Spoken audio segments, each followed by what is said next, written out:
Sefisugu Fatuhada Marcelino Soares preocupa com a balaia ossa operacional basuco no mínimo conhecimento ao diálogo com a comunidade. Sefisugu Fatuhada Marcelino Soares hatonya dificuldade e a Palácio Presidencial baru pitedili. Lorong hito fulan fevereiro tinan rihun ruara no Lores Sintolo, banheira participa diálogo autoridade local município dili, o Presidente da República José Ramos Horta. Ihane, agora cara, a minha papel importante teve estudar. Tamane amigos, no da representante por Sirgiliam, a promove o diálogo é muito outro, o insa papel prevê, antes o representante das Nações Unidas, de Angata, quando conflitos moço, uma vítima por feito o trabalho que não sei vítima. Então ihane, a minha liderança minha papel importante teve a tua basic, o insa a tu bele, promove diálogo. Mas bem,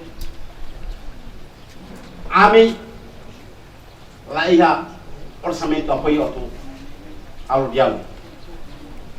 Ao nia mandato tinan período ruana, batina ainda né. 2023 né, parece que halo eleição. Mas bem, durante a minha ia apoio orçamento para atuar o diálogo com a comunidade síria. É primeiro. Hatamba Sefisugu Fatuhada ni preocupação. Presidente da Autoridade Município dele, Guilhermina Saldanha, explica. Orçamento suco, sua excelência, cara que toca até dependente vai direto em aldeia. Aldeia na mesma que a suco na mesma e aldeia ida totolo ne ia $100 por mês para fundo operação né. Se na mesma e aldeia rato cia ia $125. Se na mesma aldeia Sanulo Resinhat, $150. Se na mesma aldeia 15, na mesma Barableu, né, $175. De mensal popular.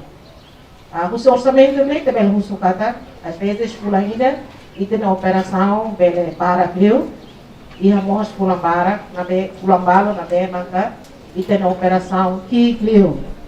Então, ainda nem uma curso vai ter a tal gestão, do orçamento da PQI, na cai responsabilidade da gestão de finanças públicas. Presidente da Autoridade Município de Guilhermina Saldanha, Husuba Sefisugu Hotu, atuhalo relatório Benhira Sai Osamba Programa Rumah. Reportagem Selfie na Domingas Amaral, Televisão Timor Post.